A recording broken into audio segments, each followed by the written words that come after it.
नमस्कार। आज हम एक तरह की वैज्ञानिक जासूसी कहानी में गोता लगाने वाले हैं।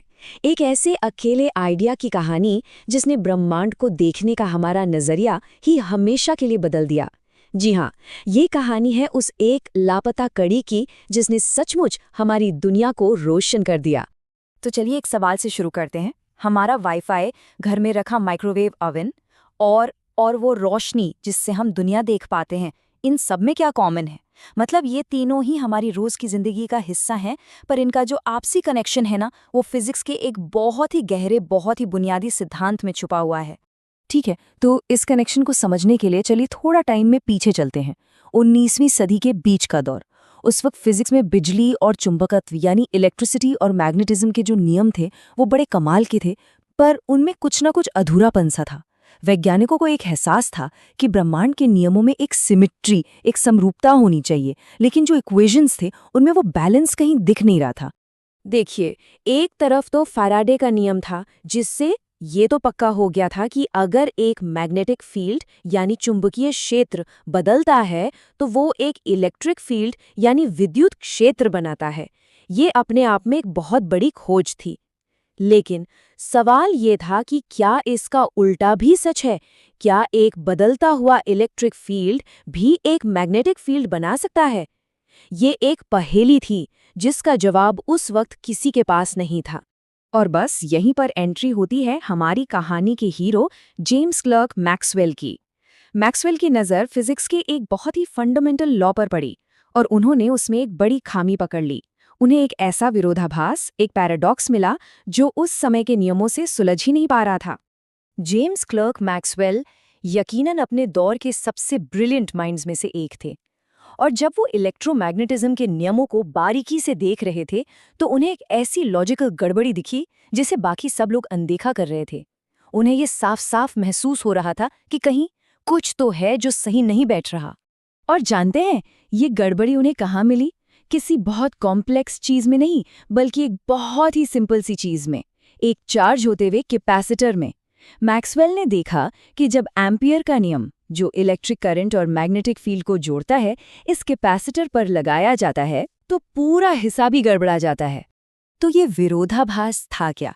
समझिए, तार के चारों तरफ जहां से करंट बह रहा है वहां एम्पियर का नियम बिल्कुल सही सही एक मैग्नेटिक फील्ड होने की बात कहता था, और ऐसा होता भी था।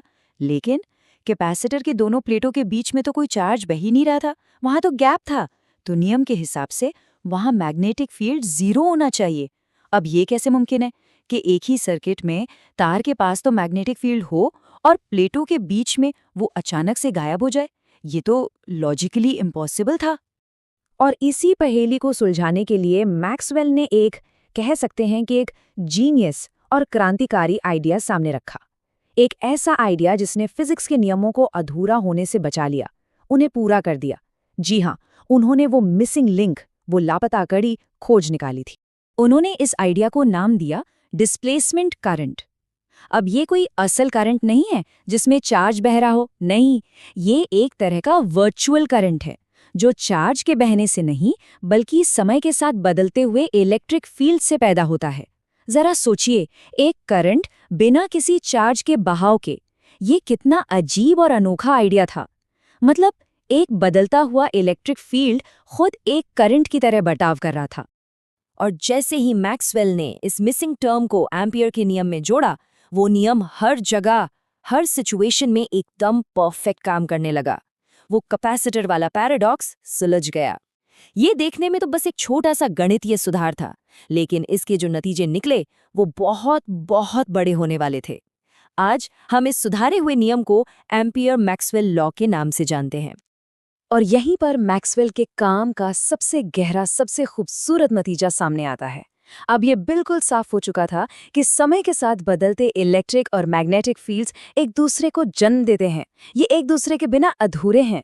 ये एक ऐसा डांस है जो एक के बिना दूसरा कर ही नहीं सकता, एक ऐसा सिलसिला जो हमेशा साथ साथ चलता है। तो चलिए अब आगे बढ़ते हैं। मैक्सवेल के इन नए कंप्लीट इक्वेशंस से एक ऐसी भविष्यवाणी निकली जिसने साइंस की दुनिया को हमेशा हमेशा के लिए बदल कर रख दिया। मैक्सवेल की इक्वेशंस ने बताया कि ये जो इलेक्ट्रिक और मैग्नेटिक फील्ड्स का डांस है, ये स्पेस में एक लहर, एक वेव की तरह ट्रैवल करेगा। लेकिन रुकिए, ये कोई मामूली वेव नहीं थी। कमाल की बात तो ये थी कि मैक्सवेल के मैथ से इस वेव की स्पीड को कैलकुलेट भी किया जा सकता था। और जब उन्होंने वो कैलकुलेशन की तो इन थ्योरेटिकल इलेक्ट्रोमैग्नेटिक वेव्स की स्पीड निकली लगभग 30 करोड़ मीटर प्रति सेकंड। ये सिर्फ एक नंबर नहीं था, ये एक बहुत बड़ा क्लू था, एक ऐसा सुराग जो फिजिक्स की सबसे बड़ी पहेलियों में से एक को सुलझाने वाला था। उस दौर के फिजिसिस्ट के लिए ये नंबर चौंकाने वाला तो था, लेकिन जाना पहचाना भी था। अरे, ये तो वही स्पीड थी जो एक्सपेरिमेंट्स में रोशनी की यानी लाइट की स्पीड नापी गई थी। ये एक अविश्वसनीय इत्तेफाक था, या शायद ये इत्तेफाक था ही नहीं। और बस वही वो पल था जब सारी कड़ियां जुड़ गईं। नतीजा साफ था, रोशनी यानी लाइट खुद एक इलेक्ट्रोमैग्नेटिक वेव है। मैक्सवेल ने एक झटके में इलेक्ट्रिसिटी, मैग्नेटिज्म और ऑप्टिक्स यानी प्रकाश विज्ञान को एक ही थ्योरी में पिरो दिया था। ये फिजिक्स के इतिहास की सबसे बड़ी जीतों में से एक है। हाँ, लेकिन किसी भी थ्योरी को सबूत तो चाहिए होता है ना, और वो सबूत भी मिला। 1887 में हेनरिक हर्ट्ज नाम के एक साइंटिस्ट ने अपनी लैब में इन इलेक्ट्रोमैग्नेटिक वेव्स को बनाया भी और उन्हें डिटेक्ट भी किया। इसी के साथ मैक्सवेल की थ्योरी पर शक की कोई गुंजाइश ही नहीं बची। इस एक थ्योरेटिकल खोज से टेक्नोलॉजी में क्रांति सी आ गई। मैक्सवेल के काम ने सिर्फ रोशनी के राज को ही नहीं खोला, बल्कि एक पूरी की पूरी अदृश्य दुनिया के दरवाजे खोल दिए। एक ऐसी दुनिया जिस पर आज हमारी पूरी मॉडर्न लाइफ टिकी हुई है। ये देखिए, जो विजिबल लाइट है, मतलब वो रोशनी जिसे हम अपनी आंखों से देख पाते हैं, वो असल में इलेक्ट्रोमैग्नेटिक वेव्स के एक बहुत बड़े स्पेक्ट्रम का एक छोटा सा, बहुत ही छोटा सा हिस्सा है। Radio waves, microwaves, infrared, x ray, ये सब की सब मैक्सवेल की इक्वेशन से ही चलती हैं। और यहीं आकर हमारे सबसे पहले सवाल का जवाब भी मिल जाता है। वाईफाई, माइक्रोवेव और रोशनी, ये सब एक ही परिवार का हिस्सा हैं। ये सब इलेक्ट्रोमैग्नेटिक वेव्स हैं। मैक्सवेल के इस ग्रेट यूनिफिकेशन ने हमारी दुनिया बदल दी, और ये हमें एक बड़े सवाल पर लाकर खड़ा करता है। अगली महान खोज क्या होगी? वो कौन सा आइडिया होगा जो ऐसी चीजों को जोड़ेगा जिन्हें आज हम बिल्कुल अलग अलग समझते हैं? मतलब, साइंस का अगला ग्रेट यूनिफिकेशन क्या हो सकता है? खैर, ये एक ऐसा सवाल है जिसका जवाब शायद भविष्य का कोई मैक्सवेल ही देगा।